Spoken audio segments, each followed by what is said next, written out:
How you doing, everyone? Welcome along to the video. So this video is going to be not my review. We're not going to really go into anything else to do with Project Motor Racing. It's going to be specifically the things I found to try and iron out the issues with the GT3s, GT4s, GTEs, the Praga, the Hypers and stuff like that that feel a little bit off. So I will probably make a review, a sort of week on review from when the launch day obviously was yesterday. I know there's been some, what would you say, very negative comments. I know there's been some very negative people about it, but in a nutshell, I'm enjoying it. I really am enjoying it, and I'm prepared to sort of put the time into to sort of sort issues out, like I said, like this, to make your sort of driving experience a little bit better, a little bit easier. So I'll stop waffling on, and yeah, we'll get into it. Right, okay, let's quickly go into, try and find it, not the assists, input devices. So I'm not going to dwell on this. This is obviously what I've come up with from Gamer Muscle's force feedback settings. It is identical, except for I've got brake feel boost. Now he's got some other variation, or what, it's something different below his low force boost. So yeah, so what I've done is I've just put that on 20, and then everything else 0 and 100, and then haptic strength to 0. So that's, like I said, I'm not going to dwell on this. So we're going to go back. Obviously what we want to see, or you guys want to see, to hopefully it helps the driving characteristics and the feel of the GT3s, the Praga and the GTEs. Is it the GTEs? I think it is. Let me have a quick look. Because basically I was on this last night and I tried the GTE, or the Ford GT, and it felt not as bad as the GT3s, but it was like it was in between. So it felt slightly better than the GT3, but it still had them slight weird characteristics. So we did a little bit of, like I said, testing with that. And yeah, we managed to do the same sort of tricks as I'm going to show you to sort of bring it back in. And like I said, yeah, the GT3s, the Hypers, to an extent, the Hypers are still a little bit iffy with the braking. But yeah, we did, like I said, sort of rein it back in. The Praga especially, that was another one that was pretty wild, to be honest. So what we'll do is we'll go, it doesn't really matter, to be fair, it's sort of the same, and you'll tweak it to your preference. So we'll start a track day. Get this to load. Hopefully it'll load quick, because it's the offline portion, not the online multiplayer or anything like that. It should load pretty quick. It's technically me just getting it onto the track. So, but yeah, like I said, I just wasn't, as I've explained in the intro, happy the way that the cars felt, especially GT3s. At the end of the day, we've cut our teeth, or a lot of people have, with ACC with the GT3s. So, like I said, whether they do actually feel like that in real life in ACC, I don't know, because I've never drove a GT3. But you want to sort of try and mirror that, just the predictability of the car, and for me, they were just, like I said, unpredictable. So in my mind, I thought it's got to be traction control related. So obviously we'll show with that, and then I rectified that to a certain extent, and then it was then the sort of locking up of the diff, the rear of the car, in certain braking zones and stuff. So then we've managed to sort of rectify that. So I did a race then last night in the M3, or sorry, the M4 GT3, and it was, I wouldn't say it's exactly like ACC, because it's not physics and everything else, but it just drove more predictable, more how it drives predictable in ACC. So if you go to vehicle setup, I'm going to have a quick look now. So obviously we'll go, I'm again using, let me load up actually no, I'll do it off the top of my head, it's easier. So we'll go 1 on that. Alignment boost is 0.3. This is via Gamer Muscle. This is what he was doing, but the strength is to your preference. It's the heaviness of the wheel, the actual force, not the sort of fidelity, detail and stuff like that. So you want to be up in this. I'm starting around about 150 and then upping it because it's different for different cars. I like a heavier wheel, to be fair, but obviously not too heavy if it's going to be an old school car that's going to snap, or no TC and stuff, and you've got to be a bit more playful, a bit more sort of rotation with the wheel. You don't want it as heavy because you obviously hurt your wrist. So start off a base of that. Obviously alignment boost is 0.3. These are fine. He puts the mids down to 0.0 and he puts the high up to 0.2 or 2.0. This is what I'm running in every car that I've ran, and it seems fine. And obviously I've just adjusted the strength. So the big thing for me is why I'm making this video is the traction control. Now obviously a GT3 and even the GT4s, we tried them last night. They were similar, not as wild as the GT3s, but they were sort of along the same lines, doing the same weird stuff.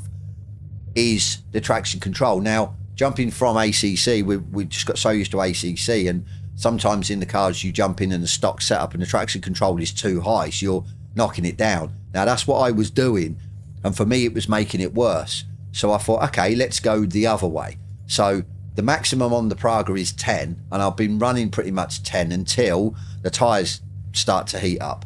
ABS doesn't really make a lot of difference. You can sort of knock it down a couple of clicks. Obviously, you want to sort of maybe try your brake bias, get that dialed in so you can brake a little bit later. Obviously, use the ABS to your advantage. But the big thing I was noticing, like I said, was the traction control. That was stopping the exit out of corners, and the car feeling like it wants to let go at the rear, then the traction control cuts in and it sort of snaps it back, then you go. And it's all not in a sort of seamless millisecond or second or half a second. It just seems very delayed. So then it just gives that unpredictable feel, which like I said, especially GT3s didn't like. So what I've done is, as I said, traction control pretty much to its max, maybe dial it down one click once the tyres are warm, so you've got a bit more grip, and that seems to take away. It's very counterintuitive to do this, because we're all in our brain, we don't want maximum traction control because it's going to be too intrusive. I just feel in this game it's not. The lower you go, it's not working as well. You have to put it right up. So like I said, I just test it. I think it's my big advice. Test it, especially on the GT3s. If you played ACC and you know what ACC feels like, as in the predictability of the cars. So then we dialed that in, and then that was fine. At Spa, T1 was a little bit, because it's a very slow corner, and it just, you have to definitely get the wheels straight to not let the traction control cut in, and then you can get the car going. If not, there's a little bit of a delay, but you're not getting, like I said, that rear trying to rotate on you. It's dialing that out. So then that was fine. Then what we were doing, and this was the same with the Ford GT, the GT3s, the GT4s, the Hypers especially, and the Praga, we were then getting lock up from the rear, almost like the diff was locking up. If you were sort of like coming down the gears, down into second, say up the Kemmel straight at Spa, you were then coming into the braking zone, you're obviously trail braking, turning in, and then it just starts to rotate. It's almost like, the wheels lock up again because of the diff. So what I was doing was coming down to differential. We tried preload. Preload didn't really make any difference. It was the clutches. Now, I'm not going to turn around and say I'm a whiz with setup. I'm definitely not. I used to pay for my setups on ACC at the end of the day. But yeah, the clutches. So you've got up to 12. It starts on 4, and we found with the Praga and the GT3s, you just up it a couple of clicks, maybe try 8, and it just seemed to smooth out the downshifts. And then what it was doing is, with the diff, it wasn't locking the rear under braking, so then that made that a lot more predictable, which then just dialed or just put everything together of a sort of a lot smoother drive, a lot more predictable drive. So that's my sort of secrets of stuff, and especially, like I said, for GT3s, I'm just trying to think if there's anything else. That was it really. It was, the clutches, traction control, as I said, as counterintuitive as it sounds, give it a go.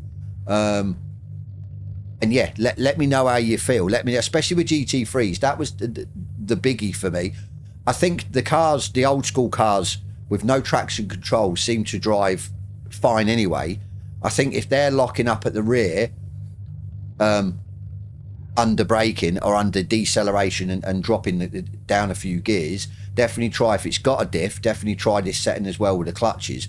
I'd also say, yeah, try the or go sort the force feedback and everything else. I haven't managed to, unless somebody can obviously let me know in the description bar or chat box below, a way of changing the steer ratio, i.e. whether it's longer or shorter. On my wheelbase, I was always running 900 with ACC, and it seemed to work with every car. You could then adjust the steer ratio in the setup, put it down a couple of clicks if you want to turn the wheel just slightly to get it, obviously the car turned. You don't want sort of almost full rotation just to turn the car sort of halfway.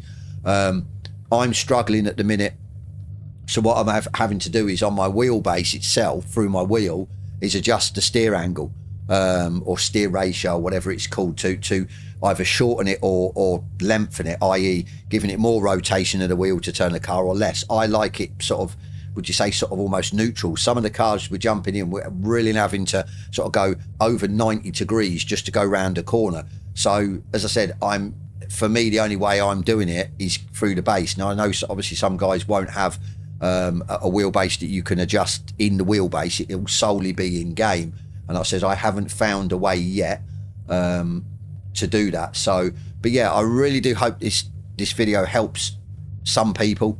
Like I said, they might not like the way the car feels, but I do believe it's definitely helping with the cars that don't feel great, that are like I says, unpredictable. And I did think it was to do with traction control, and to be honest, I've been sort of proven right with that the sort of mid-range traction control, say if it's a 10 or 11 and you're running 4 or 5, you're going to think from ACC days that's maybe still a bit too high, but it should be fine.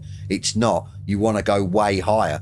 So like I said, that should help with the unpredictability. And then yeah, use the clutches to help with the diff lockup.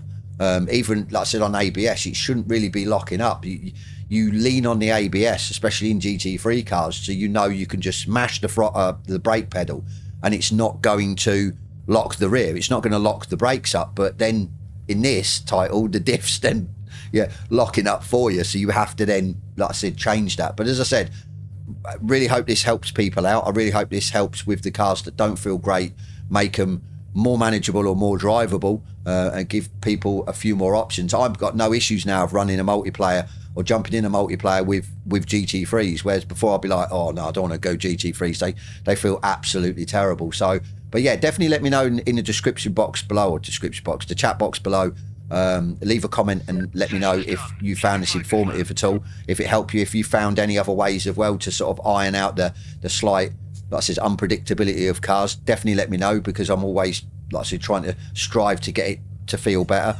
And yeah, on that note, again, I hope you found it informative, and yeah, I'll catch you on the next one.